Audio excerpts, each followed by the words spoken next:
In the beginning was gold. I started reading through Genesis again, and it occurred to me that gold is really God's choice for money. Today I'm going to show you through the story, early creation, why this is the truth. So let's get started.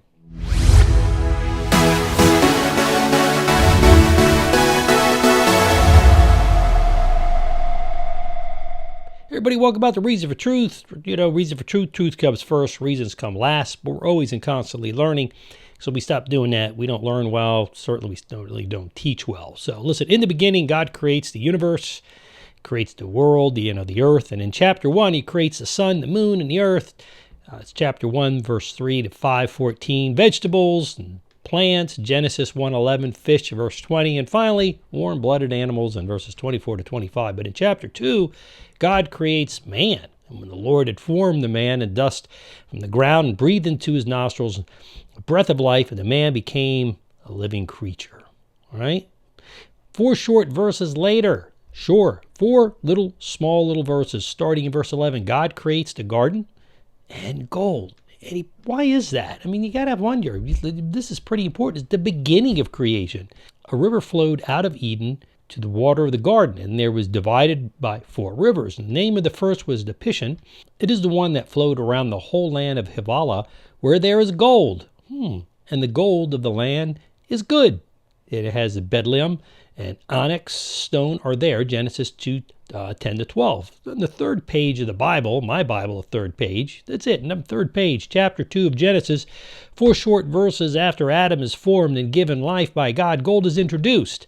Not just any gold, but good gold. Out of all the things God created, why do you say gold? Well, the fact is that at the start of the Bible, there's a very real emphasis on gold and precious jewels. Verse 12. Also found in John a depiction of the New Jerusalem, Revelation 21:18. But throughout the Bible, gold has been used for ornaments and utensils since the Bronze Age, and the Sumerians, 3000 BC, using gold for domestic and ritual vessels and objects for personal ornament. A corresponding use of gold is recording in biblical times, looking at the Chronicles 9:20 and Exodus 25:11, and even Genesis 41:42, that being said, the main use of gold has been and still is money and wealth.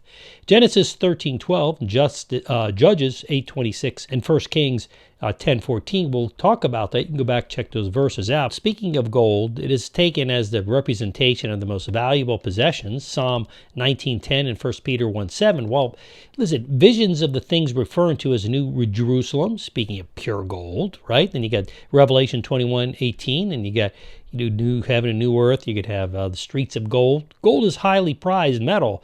It's mentioned 385 times in the Bible, more often than any other metal. And the twofold use of gold among the Hebrews causes twofold sin. Number one, in the wisdom literature of the excess preoccupation with the accumulation of gold was condemned, and gold was valued below wisdom. And Job 28:15-17, Proverbs 3:14. And also, second, the worshiping of gold, images. Psalm 115:4 and Isaiah 2:20 began in the wilderness, became a substitute for the true worship of Yahweh. But despite, the good and the bad, you have good and bad in everything, right? But despite all this, gold is not evil. It's made evil when you worship it. But despite this, gold also retained a positive value. In Isaiah 60, verse 6, the possession of gold and the worship of Yahweh are compatible. God would give gold instead of bronze, right? Verse 17, in the rebuilding of the temple. Since gold belongs to God, Haggai 2:8, why is that? He can dispense it to his people as he wishes, right? And talk about Ezekiel 28:13, alluding to all creation. But in conclusion, God didn't create gold at the beginning of creation for just no reason, or to draw attention to it in Genesis chapter 2 for just any reason, right? He did so because it was to be the ultimate standard for currency and money, which everybody needs to exchange something to make it neutral. And wealth through the existence of the modern world, well, that's no less true today than it was then. People say gold's outdated. That's the old way. Bitcoin's the new thing. I'm not putting down Bitcoin, but it's a highly speculative stock, basically.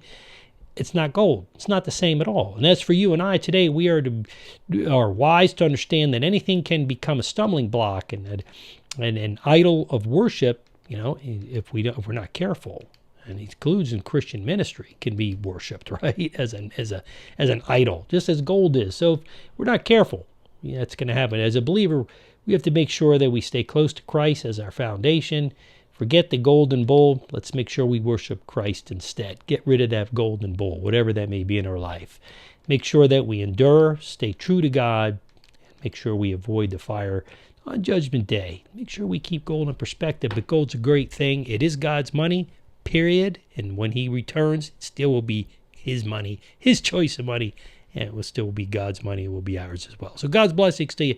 Listen, I have some golden nuggets for you. Not physical, but figurative speaking of advice. Number one, help us support this channel. Get more, get it out there more broadly by just subscribing. Hey, tell your friends about it. Secondly, join my community at StephenGarofalo.com. You can do that at no cost, and after a while, if you like it, you could still stay at no cost, or you can support us at $5 a month.